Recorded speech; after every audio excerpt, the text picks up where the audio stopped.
Hi there, I'm Dr. Kimberly Olson, licensed clinical psychologist. It's been a while since I posted, and I apologize. And hopefully, I'll be coming back with better quality videos.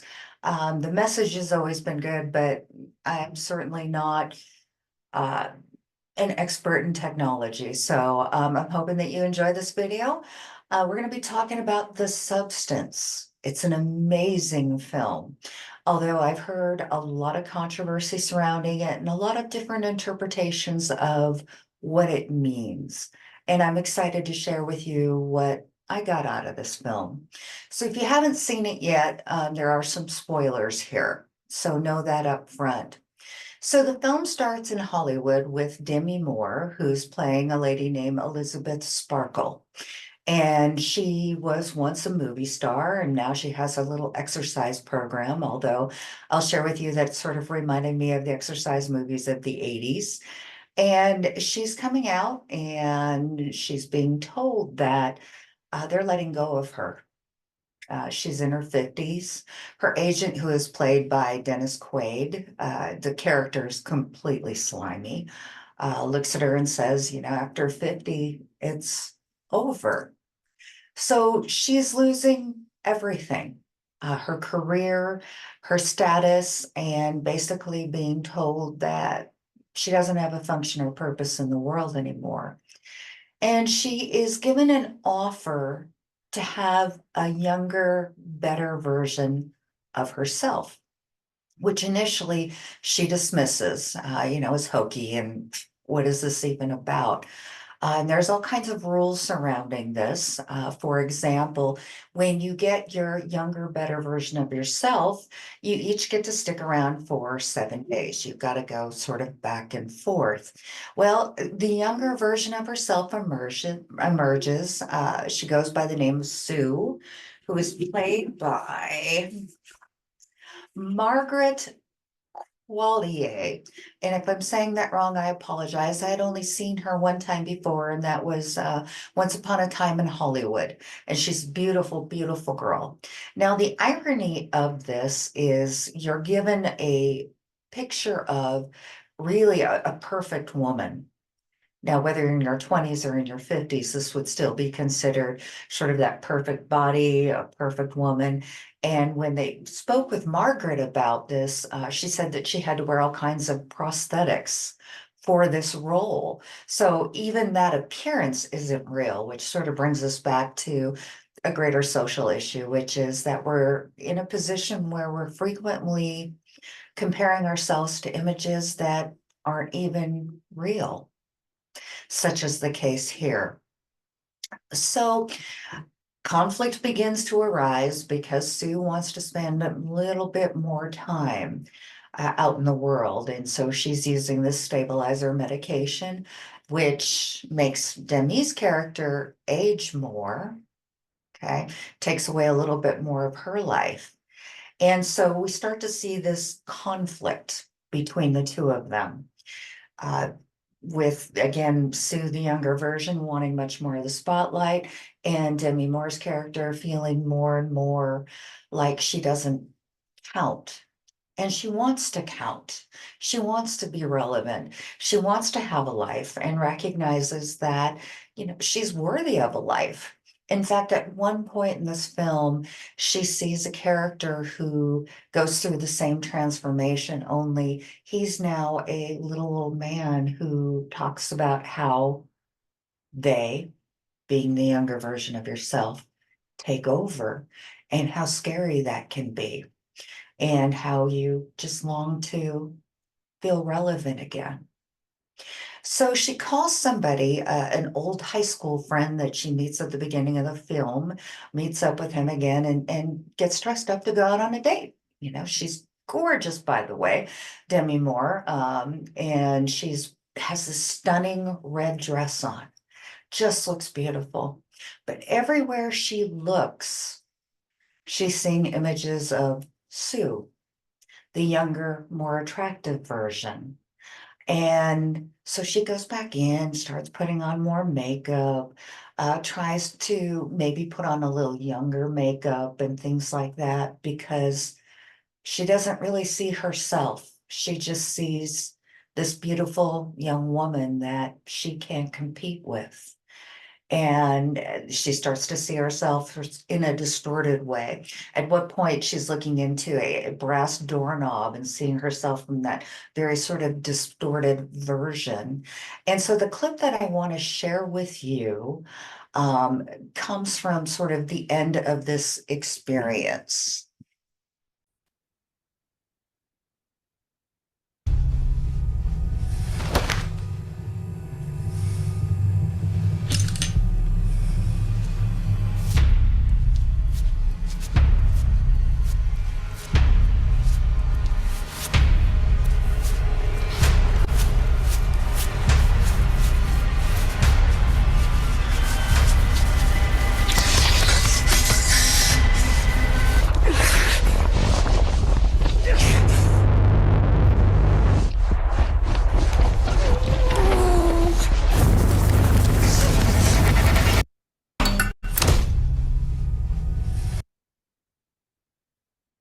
So watching that scene is really, really difficult because you can tell that she's heartbroken.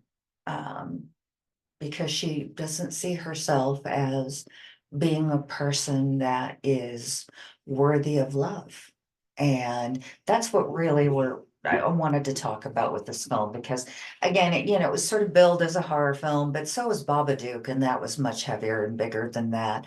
But this is really much more social commentary on what's going on for women in particular in our culture, that there's very much this sense that once you reach a certain age that you're no longer important, that you're no longer of value. And I'm sure men experience this as well. But the irony that I caught in this was that most of the men that are interacting with Sue, the younger version, are well over 50. They're older than Demi Moore's character, and yet they're still relevant, but she's not relevant. I also watched the difference in the way that each of these women are treated.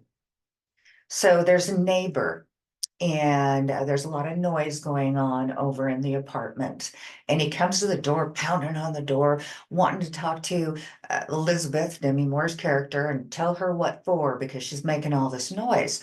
But then Sue, the young version, comes to the door, and all of a sudden, I mean, my God, he was practically drooling. But he talked to her with kindness, down to earth, and much, much different. And then there's another scene where Sue's boyfriend meets Elizabeth. And of course, he had been wonderful to Sue, but just tells her with disgust, Elizabeth's character, get out of my way. So she didn't even count. She wasn't worthy of decent treatment. And so I started thinking about just socially how much that really goes on. If you're a woman, are you treated differently when you're dressed up and you go out in public, as opposed to when you're not? Have you had times where a man will maybe hold a door open for you, and then at other times he just doesn't? And it's the same you, it might even be the same man, but the treatment is different. And I don't even know that we do it on a conscious level. I think it's very unconscious. Oh, how about, does he smile at you? Or is he dismissive of you? Does he look at you or does he look past you? All of those things all go to the validation of the self, meaning, am I important? Am I worthy of having somebody open the door for me? Um, am I worth knowing? And see, women do it too. And I think it's because we've internalized this, that importance comes from beauty.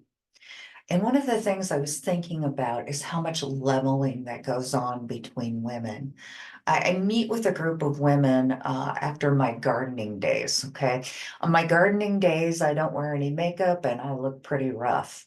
And very nice group of ladies.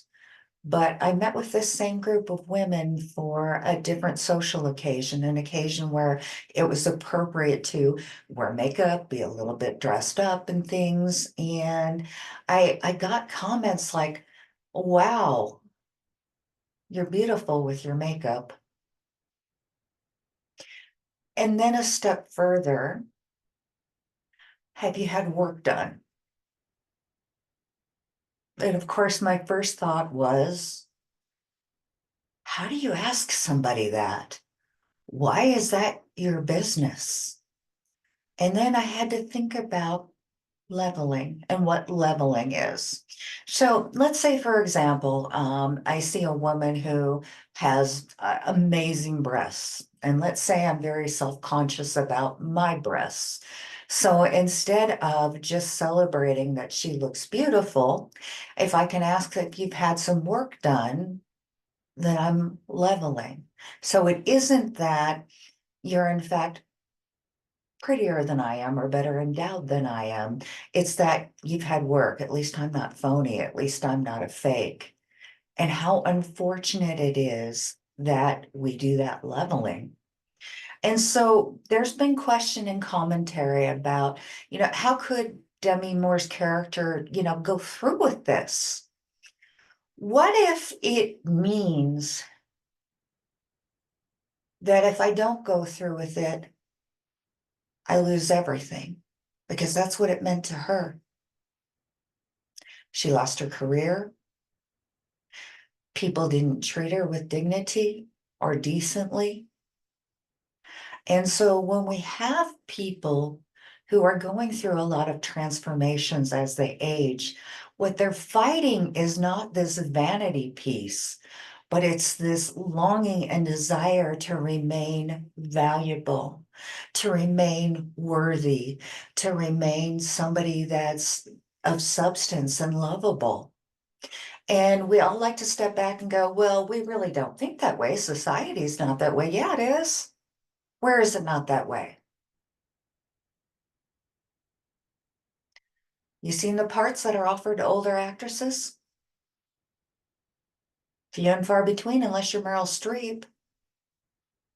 And so it's very powerful. And so when we go about our day and we look at all of the ways in which people are trying to maintain their youth, it isn't vanity. It's a desire to remain somebody of worth, somebody that's treated kindly, someone that's treated with love, which is what makes people do such desperate things. Now, I want to make one little comment about the end of the film. And again, there's those of you that are much more artistic than I am. I'm not, I'm more academic. The last 10 minutes of the film really perplexed me because we went from this brilliant social commentary to like a Rob Zombie movie. In fact, the critter at the end reminded me kind of the guy in the Goonies, the monster. And so I almost felt like I was watching two different films. That this brilliant sort of social commentary to, I don't know, a blood gushing sort of Rob Zombie film. And I love Rob Zombie, but those are two different filmmakers, two different types of films. And so I have been reading up on some of the feedback about this, and there was supposedly a deeper social message to that. And maybe, you know what? Maybe I don't have the depth to grasp that, or maybe you could explain it to me. So if you could explain the ending a little better to me, I would love that. Please put it in the comments. Happy to be back. And if you haven't seen this film, it is definitely worthwhile if you are psychologically or sociologically minded. If not, you're probably going to feel, as some of the reviews have stated, that it drags because it's not a traditional horror film. It's more of a thinker. Thank you for your time.